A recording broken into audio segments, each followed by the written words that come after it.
taong. O ano ngayon? O ngayon, dimadimanda kayo, mga iyakin pala kayo. Huwag kayong mambabas kasi, huwag kayong mga ano, huwag kayo ba lalait para hindi rin kayo malait.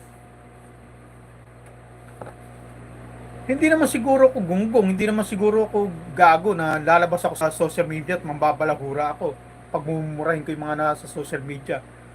Biruin mo, lalabas ba naman ako sa social media, nabaguhan ako, pagkatapos yung mga professional na mga balahura, babanatan ko. Ano ako? Siraulo na lalabas ako sa social media para yung mga balahura babalahurain ko, tapos para mambalahura ng bata. Ano naman kayo? Anong kala nyo naman sa akin? Eh ano ako? Good citizen. Ano tawag doon? Ah, may tawag doon yung law-abiding citizen. Yan. Ganun na. Sabihin nyo, lumabas ako sa social media, balahura ako ng bata. Imposible yun. Ipinaramdam ko lang sa inyo kung ano ang mararamdaman ninyo sa ginagawa nyo sa beneficiary namin. Oh. Beneficiary namin yon. Huwag nyo sabihin inyo. Dati inyo. Beneficiary nyo. Walang forever. Umalis sa inyo. Kinuha ng nanay. Napunta sa amin. Oh. Ano ngayon? Di beneficiary namin yan. E binabalahura nyo. Siyempre, pagtatanggol namin yan. Gagawa rin kami ng paraan para maipagtanggol namin yan. O, at yun, ano, nayanig kayo sa akin, no? Ako tuloy ang naging balahura. O, di sige, hari na ako ng balahura. Pero, ano naman ang inabot nyo sa akin? Katakot-takot na pang feeling nyo, katakot-takot panlalait ang ginawa ko sa inyo. Marami ng tao? Na 19 pala kaya tamsak. Ibig sabihin, puro marites yung nandyan. O ngayon, Dr. Lab, saan ang tapang mo ngayon? Bakit nandito pa ako't nananahi? Kala ko ba in 3 days, dadamputin mo ako, dadalhin mo ako ng dait? Ha? Anong days na ngayon?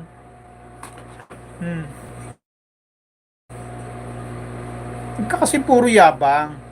O ngayon, wala nang nagpapalipad sa'yo. Kasi, maraming nainis. Gagawa tayo ng strategy.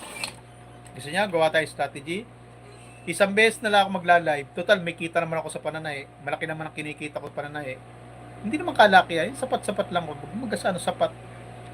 Tapos, mananahin na ako. Tapos, magla-live na ako ng konti. Tapos, para hindi lang ako mai-content. Tapos, syempre, pag hindi ko sila babanatan, hindi lang ako i-content. O, di ba? Pag hindi lang ako kinontent, hindi lang ako binanatan, wala silang views. Laglag sila. Kasi napansin ko, pag kinokontent nila ako, ang lalakas ng views nila. Lalo si Kanor, tsaka si Hasa. Ang lakas ng views nila. Pati si Hayats. Pero pagka hindi nila kami content, wala. Mamaya papakita ko sa inyo. Mamaya tapusin ko lang to. Bulsaan ko muna yung harap, tapos bubulsaan ko yung likod. Pag nakabulsa ako sa likod, bubuin ko na to. Tapos, nagagarter na lang ako. Kaya ako, wag niyo ako sasabihan for the views. May trabaho ko, may hanap buhay ako, hindi ako kakawawa. Dahil ako kita nyo, nandirito ako sa bahay. Ano salta ng walang basihan dito? Kung ano yung nasa live, kung ano yung nasa vlog, yun ang basihan ko. At meron akong pang EDC. Kaya mga EDC ha, kung nandiyan kayo, wag niyo ako ibabas. Wag niyo akong basin ha, wag niyo akong i-provoke. Kasi may pang EDC ako. Kaya hindi ko inilalabas yung pang EDC ko na yan. Kasi nga, wala naman tayong hindi niyo naman ako sinusupot na. Alam mo, pag babanat ka, kailangan babanat ka ng walang dahilan. Pag bumanat ka ng walang dahilan, ibig sabihin, papansin ka lang. Di ba? Bakit? Ano bang problema niya sa akin? Hindi naman kami kakilala niyan, hindi naman kami friend. Hindi naman kami magkaaway niyan. Papansin lang yan, nagko-comedy lang yan. Kaya nga ang gagawin ko, hindi ko sila babanatan. Para hindi sila mapilitang kumante kasi baka sabihin nila, Pastor Bal, kaya lang naman kami gumagante, kaya kami bumabanat. Di ba sabi niya, ni Pastor, bawal bumanat, bawal na itapi kami. Eh kung ay katwiran lang, eh kasi pinabanatan kami eh. Babanatan din namin. O, kaya ang gagawin natin, hindi tayo babanat sa kanila. Tapos, ang babanatan natin yung hindi kalingap. Kasi bawal lang banatan ng kalingap eh. Kasi pag binanatan natin yan, magkakaroon silang dahilan para sabihin kay Pastor, Pastor, binabanatan kami, banatan namin. Di sasabihin nun, eh sige, bahala kayo. Ganon, magkakaroon silang dahilan. Ngayon, hindi natin sila babanatan. Para, pag hindi nila tayo binanatan, ano mangyayari sa kanila? Ano naman tayo, sabi nila, bawal na tayong i-content.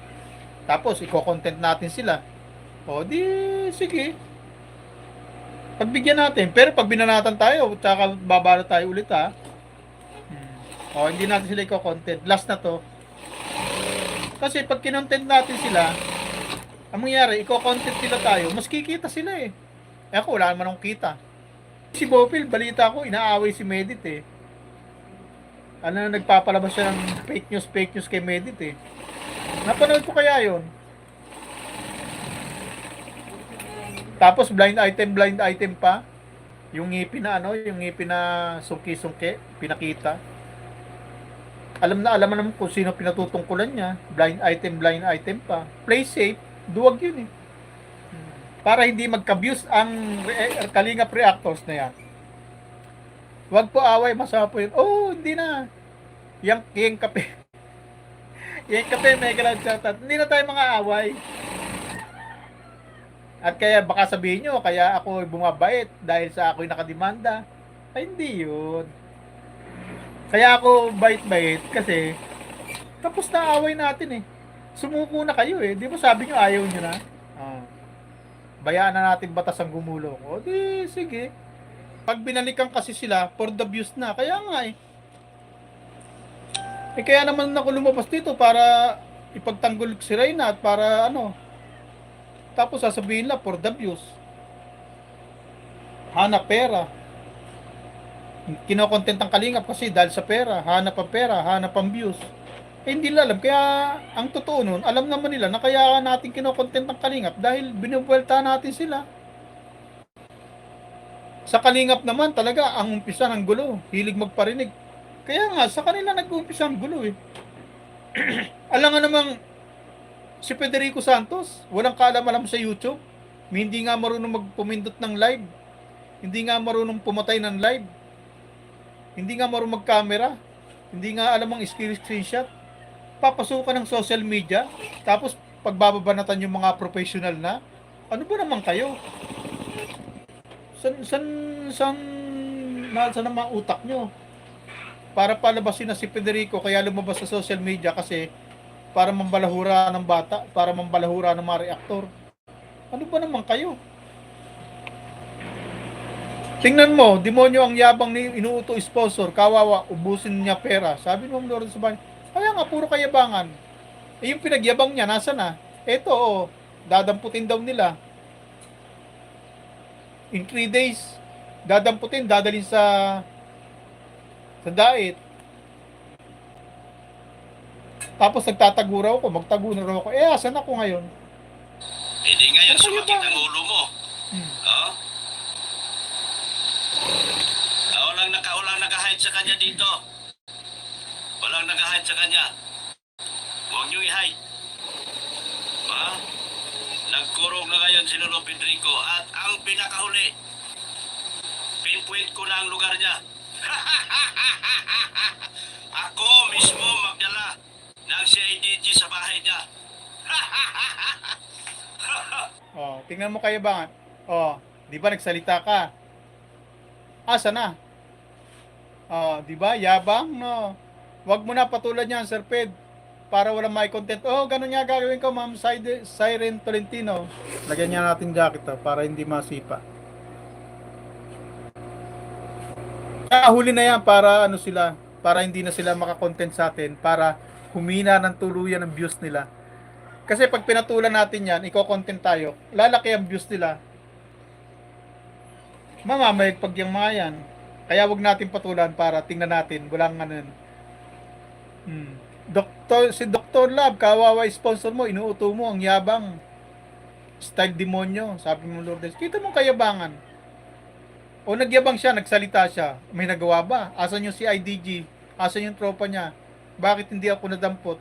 O, paano mo ngayon, ano sa mga pinagsabihan mo na ano, yung mga pinagsabihan mo na naniniwala sa'yo, paano mo ngayon sasagutin niya na bakit si Federico nandirito pa, hindi naman nadampot? Sabi ni Sir Merlito Bago, sobrang yabang ng doglat na yan. What will you expect from an ex-convict? Sabi ni Sir Merlito. Kaya nga eh, asan yung yabang mo ngayon?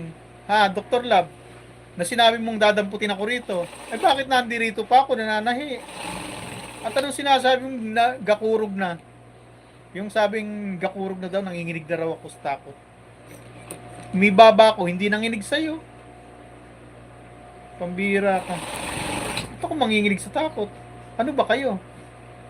Kayo nga yung umatras. Kayo nga umayaw. Kita nyo nga, idineklara ko pa nga sarili ko na, o sige, kung balahura ako, sige, akong hari. O, kinabukasan, tiklop kayo eh. Kaya hantay lang kayo sa ano. Pagpunta ko doon. Okay, doktora, magkita tayo doon sa, ano ha, sa Aquatro ha, August 4.